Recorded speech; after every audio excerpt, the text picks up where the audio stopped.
महाराज की न्याय सभा आरंभ की जाती है। अब दोनों किसान अपनी अपनी न्याय याचना लेकर महाराज के सम्मुख उपस्थित होंगे।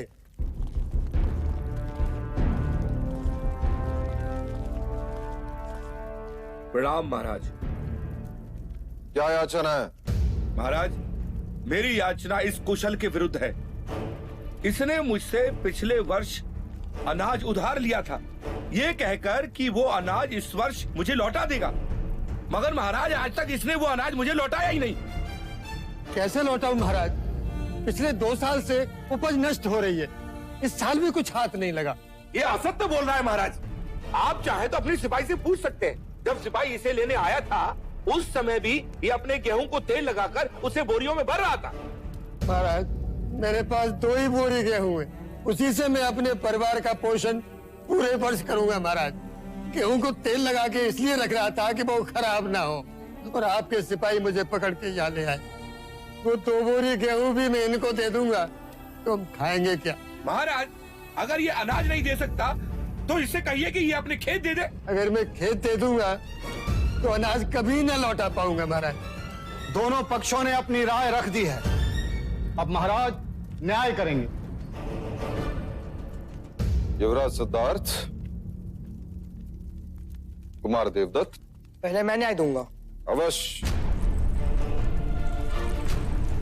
महाराज, मेरा मत है कि हम न्याय क्षत्रिय विधि से करें।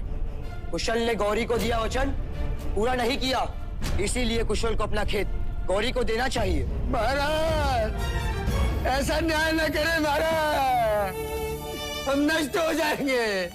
दया करें महाराज।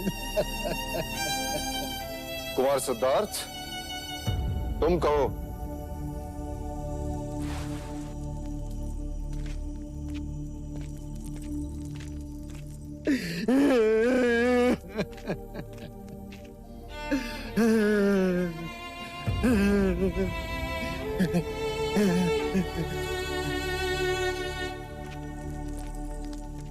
महाराज, यदि कुशल गौरी को गेहूं दे देगा तो अपने परिवार का पेट कैसे पालेगा? खेत दे देगा तो अनाज कहां से उगाएगा? और गौरी को उसका अनाज कहां से लौटाएगा? वैसे भी गौरी के पास अनाज का अभाव नहीं, इसलिए मुझे लगता है कि कुशल की अनाज लौटाने की अवधि बढ़ा दी जाए।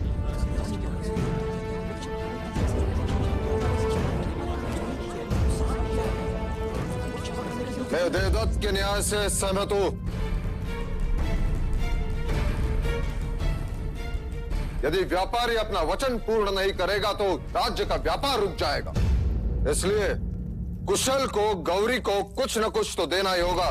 क्षमा करें महाराज, चलते समय मेरे पास जितने पन थे वो सब गौरी को दे दिए मैंने। महाराज, इसने मुझे कुछ नहीं दिया। महाराज, गौरी असत्य कह रहा है।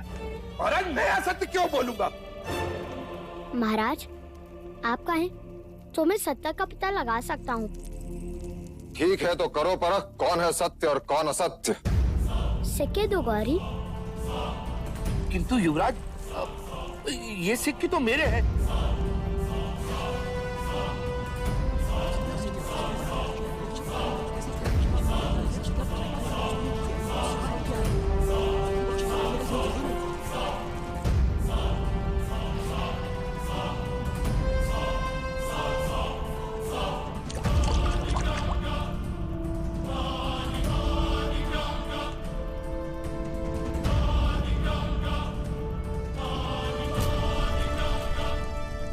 ये सिक्के कुशल के ही हैं। इस बात का क्या प्रमाण है कि ये सिक्के कुशल के ही हैं? क्योंकि जब कुशल ने सिक्के दिए तब वो गेहूं को तेल लगा रहा था और तेल सिक्कों पर लगा है।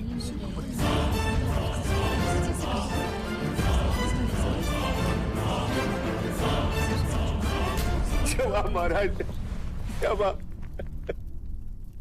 ये सिक्के कुशल के ही है महाराज, कुशल के। इससे ये प्रमाणित होता है कि कुशल ने गौरी को सिक्के दिए थे और इसके नियत में कोई खोट नहीं। कुशल के अनाज लौटाने की अवधि बढ़ा दी जाती है और गौरी को असत्य बोलने के लिए 10 कोड़े मारने का दंड सुनाया जाता है। नहीं महाराज, मुझे क्षमा कर दो, मुझे क्षमा कर दो। 10 सिक्कों के लालच ने मुझे अंधा बना दिया महाराज, अंधा बना दिया। मैं अगर आज के बाद असत्य बोलूं तो मेरे अनाज और खेत सब आपके। महाराज, गौरी को क्षमा कर दीजिए। अब से वो कभी असत्य नहीं बोलेगा।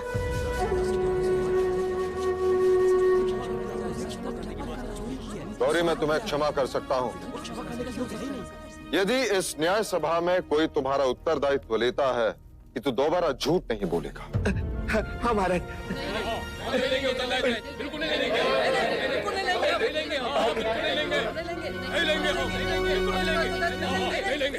देखा गौरी, तुम्हारा उत्तरदायित्व लेने के लिए कोई तैयार नहीं, इसलिए तुम्हें 10 कोड़े मारने का दंड। महाराज, गौरी का उत्तरदायित्व मैं लेता हूँ।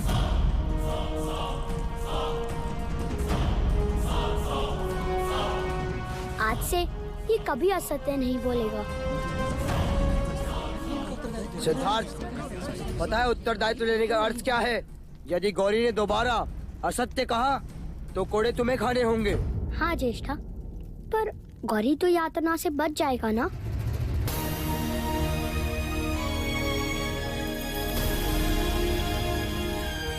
युवराज सिद्धार्थ की जय हो। युवराज की, युवराज की, युवराज की, युवराज की, युवराज की, युवराज की, युवराज की, युवराज की।